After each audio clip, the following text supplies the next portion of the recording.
Welcome back. So what do you think so far, cuz? So overall, pretty solid car. Yes, I would agree. I do have some follow-up questions. Is there any way for you to kind of tell if the car has been painted? Well, a lot of times looking at the outside of the car, it's very hard to paint a car that's 50 years old and make the paint match. But you do have some people that's pretty good at painting, and if they paint the whole car, you may not tell whether it's been painted. But then when you come and take a closer look at spots, let's take a look at this spot right here. If you take a close-up look at this spot, I can see 3 different colors of green. I see this top green, which is the car. Then up under here, I see a little bit of a darker green. Then you see this black, which may have been primer, it may have been painted black.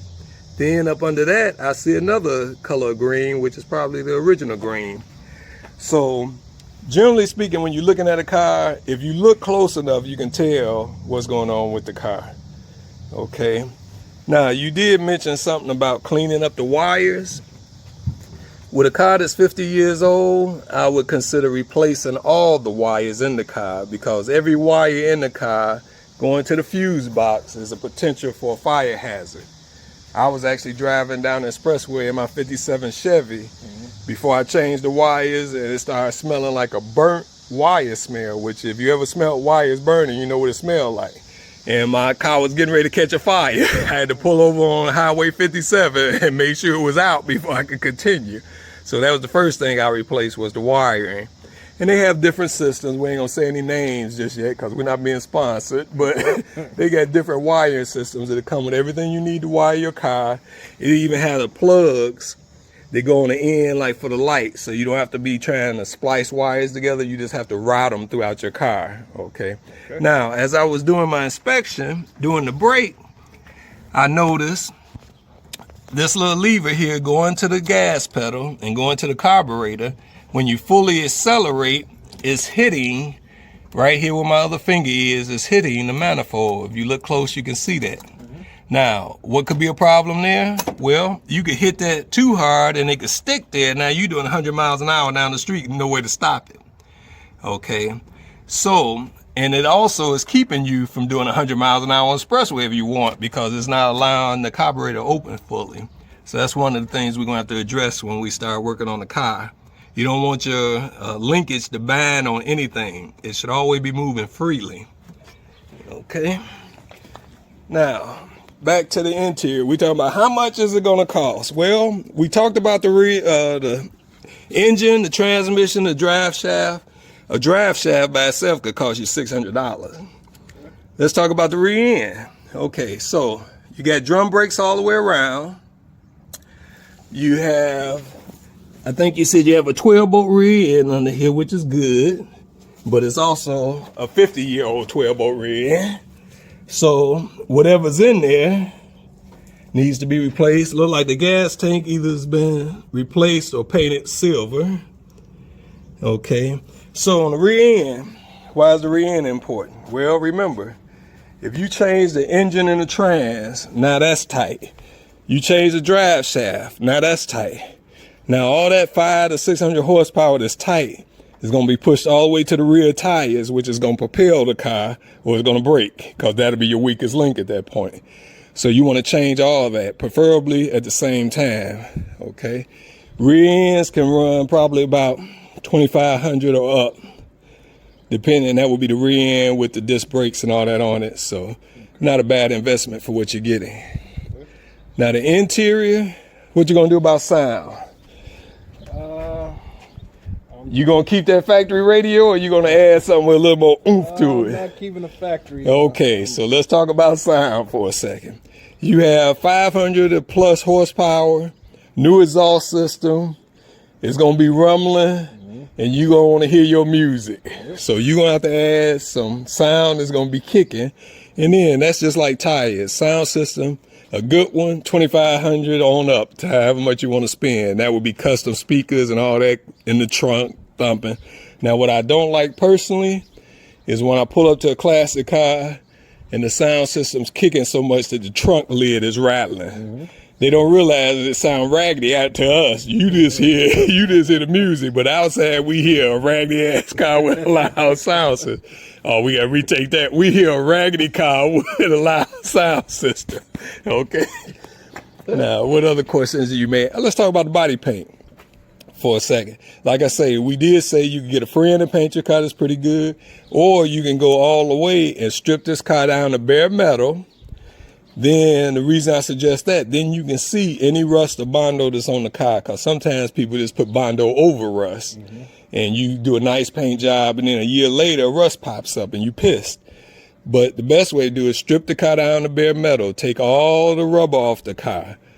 There's several ways they can do it. You can do it with a chemical, where you paint it on yourself at home, and this paint will peel off. Then you take it to somebody and let them finish it. They can media blast it, where they can use like walnut shell, sand. There's different ways they can spray this off. You know, they can take the whole body off the frame and everything and just dip the rest of it in acid, and that'll get in every crevice in the car and get rid of everything. Then it's taken back to the body shop and any rust is addressed, and now you basically got a new car. Okay.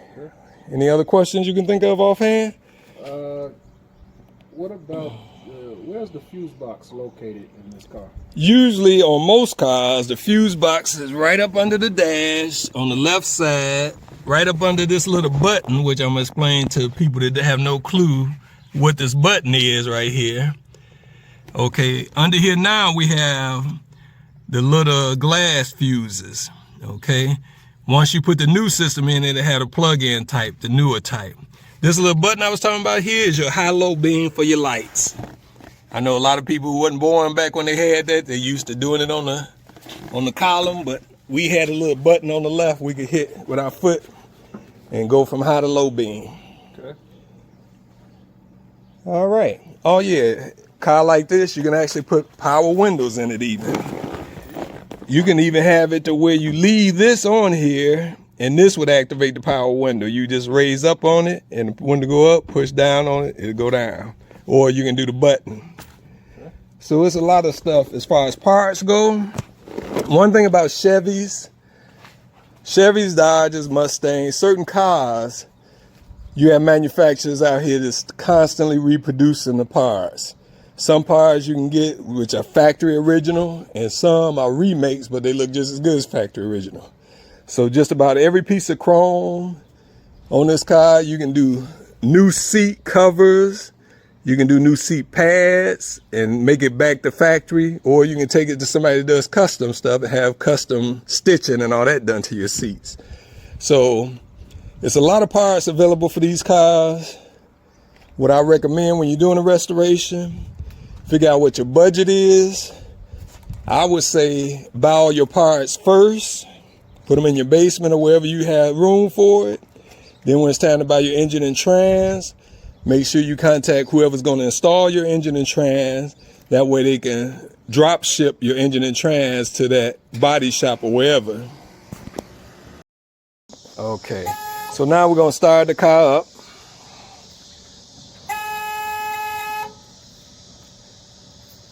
Now we're going to start the car up.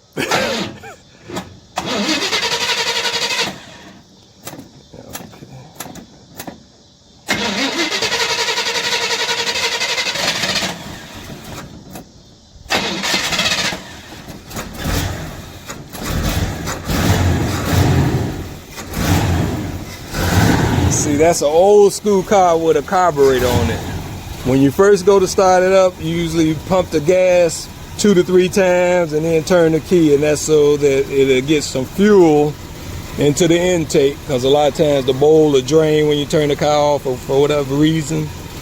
And the car's gonna run a little rough until it heats up to where the choke on the carburetor opens up fully, and then it's letting all the air and fuel mix together real well. But right now it's just trying to warm up the engine.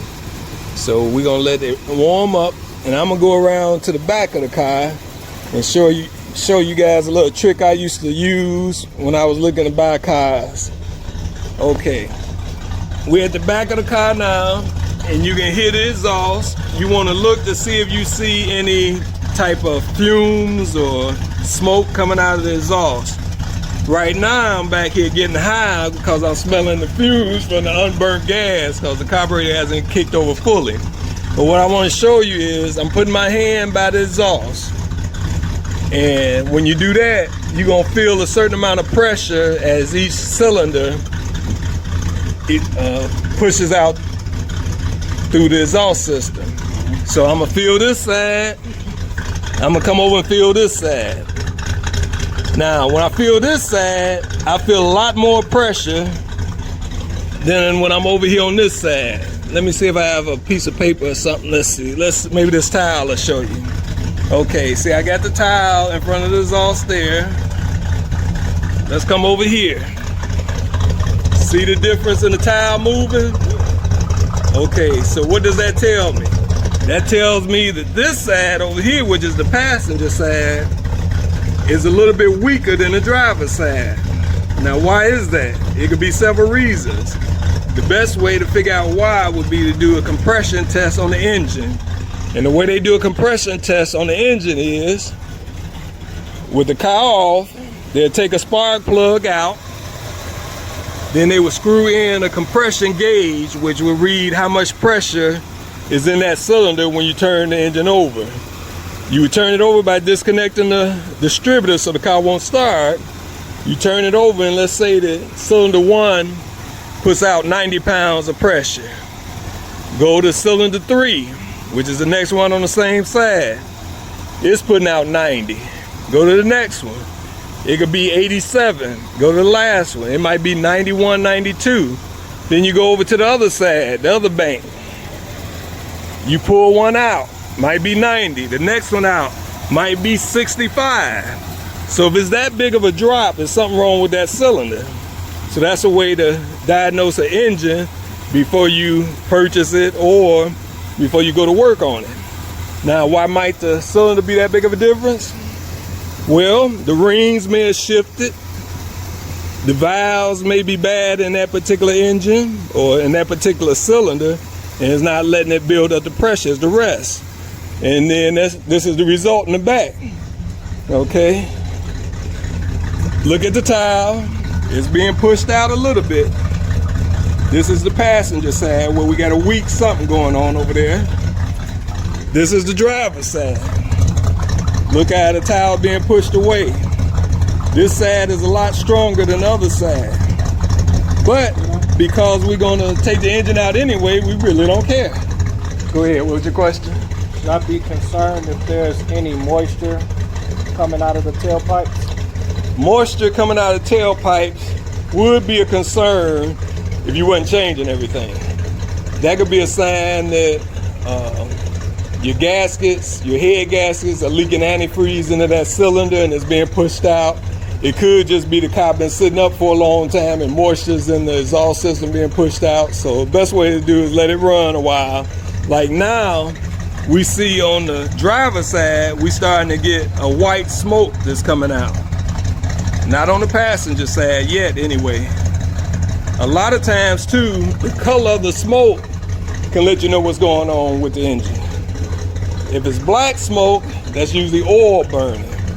If it's white smoke, that's usually fuel or antifreeze. So you can learn a lot just by looking and listening to your car. Okay, that's going to be it for today's session. Be sure to tune in, check out some of our other videos. Hopefully you will subscribe and we'll send you notifications each time we put up a video. And if you have anything you want to see, send us a notification and we'll try to get it up for you. So thanks, and until next time, see you later. Okay, on the passenger side, we happen to notice while the car's running that we're getting some smoke coming from, basically this is the even side, so that would be like between 6 and 8 cylinder. And you see, I'm showing you now down there, you can see maybe the smoke rising. It look and smell like it might be oil. Okay, now if it's oil, where could the oil be coming from? From the heads. The oil could be because there's a bad valve gasket on the valve covers and allowing the oil to seep down on the manifold, and that's why it's smoking. So that would need to be addressed. But again, like I say, that's just for your information, because we're going to take the engine out and put something new in it. So we really don't care. We'll send this one back as a core and they'll just take it and rebuild the whole engine and sell it to somebody else. Okay.